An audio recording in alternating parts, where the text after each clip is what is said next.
A quiet afternoon at the pool turns into an unexpected confrontation when a stranger questions Patrice Holman's right to be there. What he doesn't realize, she's lived here for years, and she's the chief of police. The sun was warm, the pool was inviting, and all Patrice Holman wanted was a few hours of peace. After weeks of exhausting shifts and endless meetings, this Saturday finally felt like a breath of fresh air. Slipping on her sandals, she stepped outside, a water bottle tucked under her arm. Her neighborhood, a quiet, gated community in Temecula, California, had been home for nearly a decade. She knew every HOA board member by name, had bought her house outright, and felt every bit a part of this place. So, as she strolled to the community pool, she belonged here. No question. Dressed casually in a loose long-sleeve tee and joggers, her hair swept up in a quick bun, she didn't stand out. She waved to the lifeguard, a college kid named Louise, and settled into a chair by the shallow end, soaking in the warmth and distant laughter. For the first time in weeks, she let her mind drift. No work, no reports, no politics, just sun and stillness. But peace never lasts long. Heavy footsteps approached, full of purpose. Patrice opened her eyes to find a tall man in khaki shorts, arms folded, eyes sharp.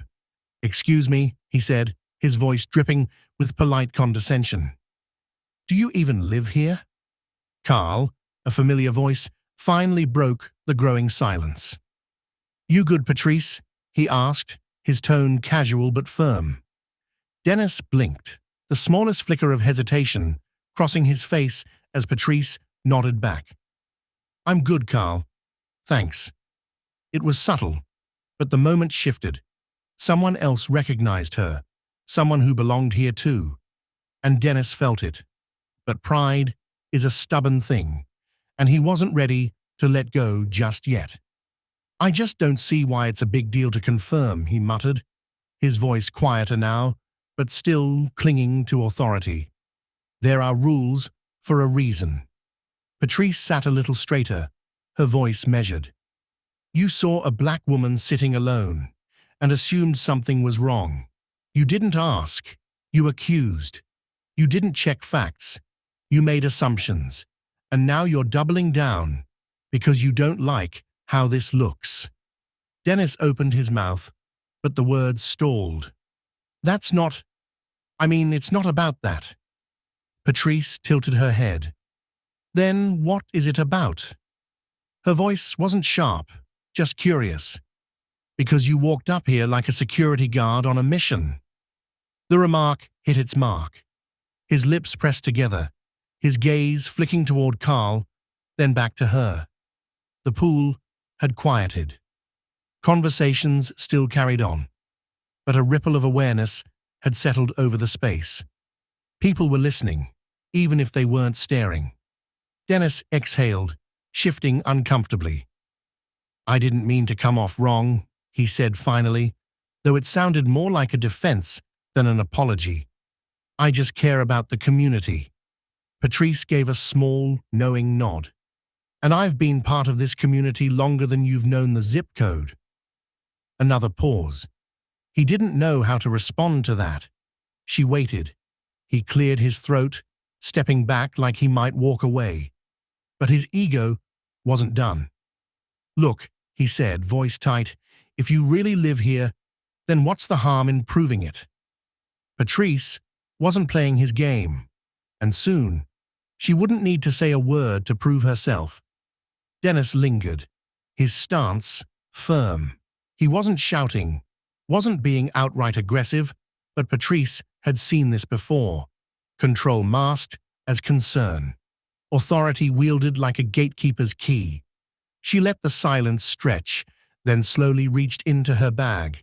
Not for her badge, not yet. Instead, she pulled out her water bottle, took a measured sip, and leaned back like she had all the time in the world. "I'm not sure what you think is happening here," she said, her voice calm. Dennis crossed his arms. I think you're making this into something it doesn't have to be. Patrice finally met his gaze. No, I think I'm watching you do that. You walked up here full of assumptions, and now you don't know how to back out without looking foolish. Across the pool, a teenager sat at the edge of the water, phone in hand. She wasn't recording, yet, but she was paying attention. Patrice noticed. So did Dennis. His jaw tightened. Is this where you make a scene? He asked, trying to flip the script. No, Patrice said simply. But you already are. Louise, the lifeguard, finally took notice, pulling out one earbud and sitting up a little straighter. He wasn't stepping in, but the shift in energy was impossible to ignore.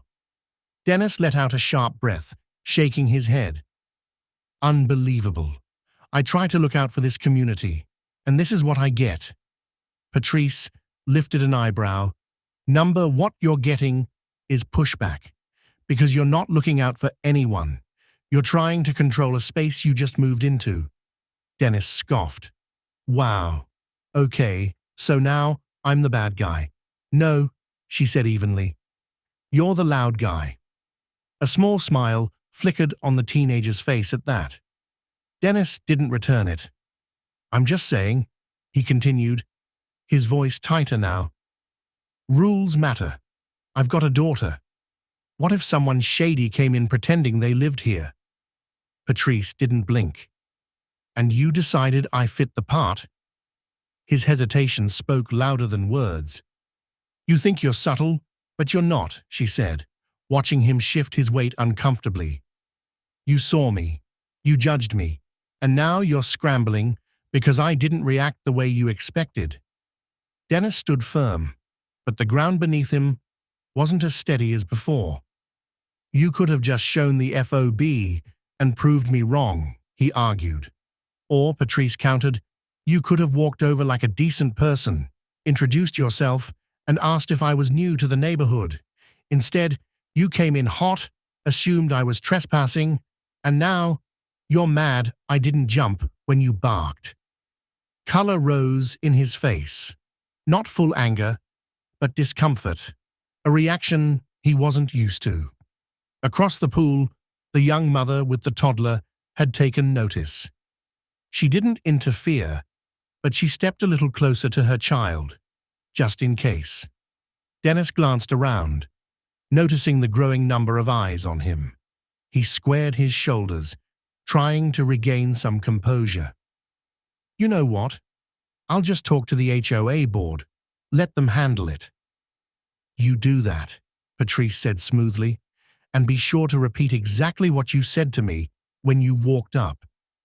That made him hesitate. I've lived here for 9 years, she continued. Served on the security committee twice. My name's even on the HOA website under neighborhood safety. Dennis blinked. Really? His voice was quieter now, less certain. Really? Before he could respond, Louise, the lifeguard, finally stood up, sensing the tension reaching a breaking point. Everything good over here? He called out. We're fine, Patrice replied evenly. Dennis looked torn, half wanting to walk away, half wanting to salvage whatever authority he thought he had left. But before he could figure it out, another voice entered the conversation. Patrice, a woman called from one of the lounge chairs. You want us to call Ken from the board? He's home right now. Mrs. Florence Godwin. She'd lived in the neighborhood longer than anyone. She didn't need to stand, didn't even raise her voice, but her words carried weight. Patrice gave her a small wave. No need, Flo. Just a little misunderstanding. But Dennis was finally starting to realize that maybe, just maybe, he wasn't as in control as he thought. And what he did next would say more than anything he'd said so far. He opened his mouth again, but the words didn't come as easily this time. His stance softened, arms lowering, voice no longer edged with certainty. The rigid confidence he'd carried since the start was unraveling, weighed down by the silent scrutiny around him. He glanced around, the young mother watching closely, the teen with the phone still hovering, Carl, Florence, Louise. The audience had grown, and suddenly, Dennis wasn't so sure of himself anymore. From his perch, the lifeguard shaded his eyes, watching. Even the man who had been napping in the shade had sat up. Patrice felt the shift too. The attention wasn't just on her anymore, it was on Dennis. They were waiting to see what he would do next, and Dennis knew it. "Look, if you're really Patrice Holman," he started, his tone a little less sharp, "then I guess I owe you an apology." "You guess?" Patrice raised an eyebrow. Dennis let out a forced chuckle. "Well, I didn't know. You weren't exactly announcing it." "Should I have?" she asked, locking eyes with him. He didn't answer. Patrice reached into her bag again, but this time she didn't hesitate. She pulled out her badge case, flipped it open, and held it up with both hands, clear as day. Dennis took a step back. The gold badge gleamed in the sunlight, its engraving unmistakable. City of Temecula, Chief of Police Patrice L. Holman. Dennis blinked twice, his mouth opening slightly, but no words came out. "You were saying something about rules?" Patrice asked calmly. He swallowed hard. I didn't realize, you assumed," she said simply. "I didn't mean anything by it," he stammered. "Yes, you did," she replied. Maybe not in words, but it was loud enough. At the edge of the pool, the teen with the phone slowly lowered it. She hadn't recorded, but she wouldn't forget. Dennis rubbed the back of his neck. "I wasn't trying to make a scene." "No," Patrice said, standing now, her badge still in hand. "You were trying to control one." She was taller than him now, not because she stood straighter, but because her words carried more weight than his ever could. "You came here trying to flex authority you don't have," she continued. "I carry mine every day, but I don't lead with it. Because real leadership doesn't have to be loud." Dennis looked down. "I'm sorry." She let the silence stretch for a moment. "You know," she said, "you could have just had a conversation today. You could have introduced yourself. I would have offered you a soda from the cooler." His face reddened. "But instead, you treated me like I was stealing time in a space I've spent almost a decade keeping safe." Patrice snapped the badge case shut, dropped it back into her bag, and sat down. Dennis didn't move. Then Florence stood, not to confront, not to argue, just to say something simple. "We know who you are, Patrice," she said. "Always have." "Appreciate you." Patrice gave a small smile. "Thank you, Flo," Carl added. "Pool's all yours, Chief." Dennis stood there a second longer, then turned and walked away, muttering under his breath. No one cared enough to listen. The toddler squealed with laughter as she finally agreed to get in the pool. Louise, the lifeguard, sat back down, both earbuds in again, and just like that, the pool shifted back to normal. Patrice pulled her sunglasses down over her eyes, took another sip of water, and leaned back. Her shoulders dropped just a little. She didn't need to gloat, didn't need to raise her voice. The badge wasn't her power. It was how she used it, and more importantly, when she didn't. By the next day, the story had already started to spread. As the sun dipped lower, casting long shadows across the sidewalk, families packed up their towels, kids begged for just 5 more minutes, and the scent of sunscreen lingered in the breeze. But the conversation lingered too. Patrice didn't have to say a word as she left the pool, towel over her arm, sandals tapping softly against the pavement. Heads turned, subtle, not gawking. The way people look when they know something worth retelling just happened. Near the parking lot, 2 neighbors murmured, "You see what happened with that new guy? That's Patrice Holman, right?" The police chief? Yep, poor man had no idea who he was messing with. Later that evening, Patrice stood in her kitchen, prepping a simple dinner: grilled chicken, sliced avocado, and sparkling water with lime.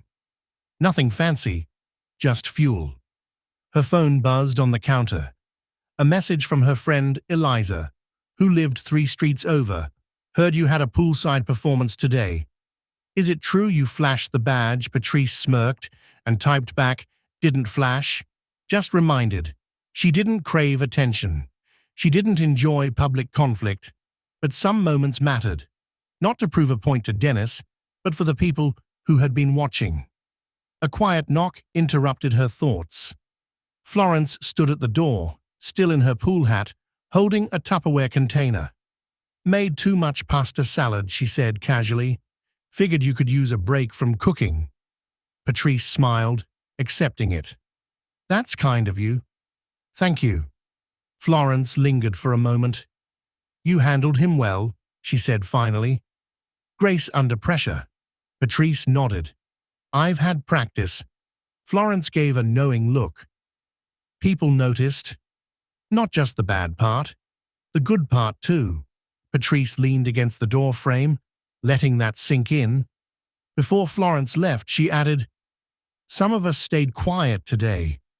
Doesn't mean we weren't watching, or that we didn't feel what you felt.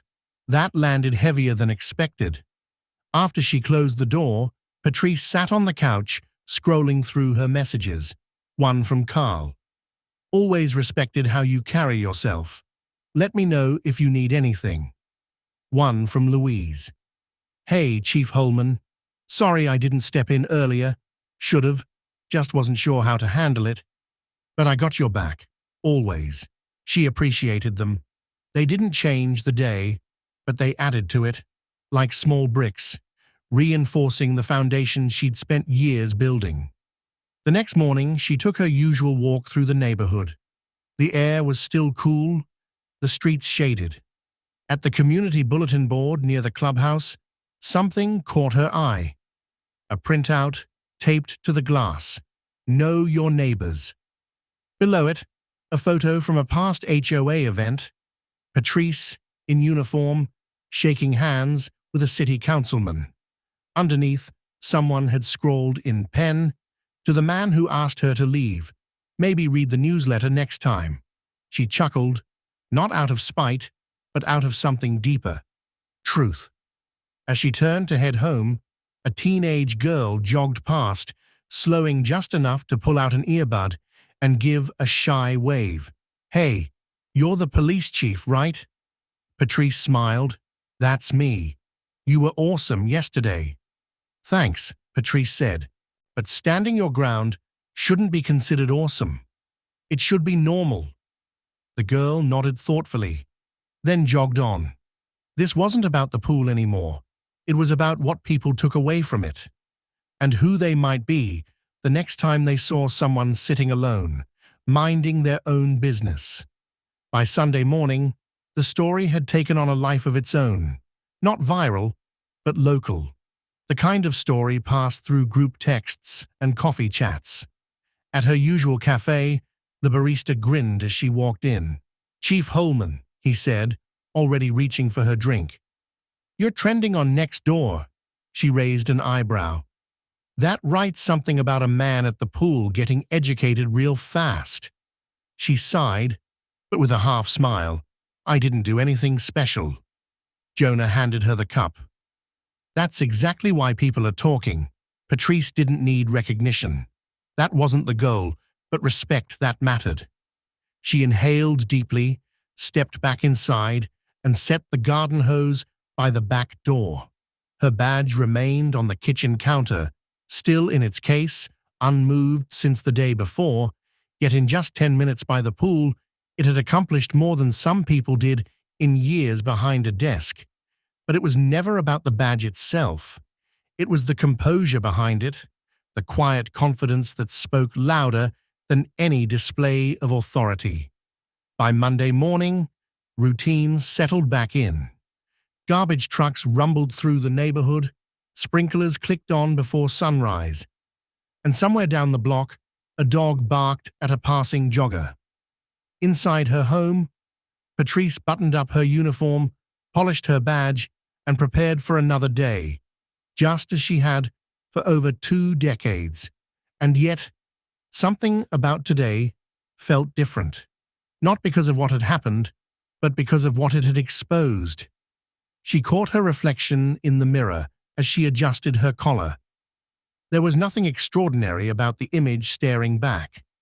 Just a woman in her 50s who had worked hard for her position. Someone who had chosen responsibility over recognition and professionalism over pride more times than she could count. What Dennis had attempted at the pool wasn't surprising. It wasn't even unusual. It was subtle, practiced, and familiar, and that made it dangerous. Because moments like that often go unnoticed, dismissed as concern, cloaked in politeness. But not this time. This time the mirror had been held up, clear, direct, and impossible to ignore.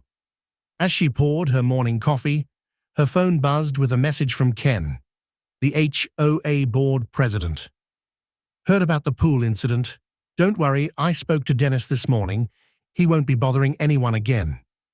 She stared at the screen for a moment before typing a short response.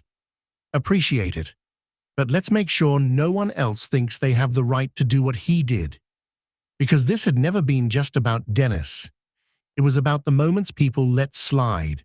The small, insidious ways dignity is chipped away, not with outright hostility, but with patronizing questions and false concern. The kind of moments that teach younger generations to doubt before they even understand. Later that afternoon, a city employee dropped off a stack of misdirected mail. Patrice flipped through it absent-mindedly until one unmarked envelope caught her eye. No return address. Handwritten. Inside, a short note. Chief Holman, I don't know you personally, but I saw what happened. So did my daughter. I think she learned more in 10 minutes watching you than she has in a year of school. Thank you for showing us the difference between authority and grace. A neighbor. She folded the letter carefully and placed it in her desk drawer. Patrice had never wanted to be a hero. She didn't even believe in the word, but she did believe in being present, in holding the line, not just for herself, but for every person who had ever been made to feel small in a place they had every right to be. And the next time someone tried to wield arrogance as authority, she hoped they'd remember her. Because sometimes silence speaks louder than shouting, and a calm, unwavering, I belong here, can be more powerful than any argument. So if you ever find yourself in Patrice's position, faced with someone who questions your right to exist in a space you've earned, remember this: you don't have to raise your voice to stand your ground. You don't have to prove yourself to someone who has already made up their mind. And you never have to shrink to make someone else feel bigger. Carry yourself with the kind of quiet strength that needs no explanation. Because when people are watching, especially the young ones, show them what self-respect looks like when it's steady, unshaken, and undeniable.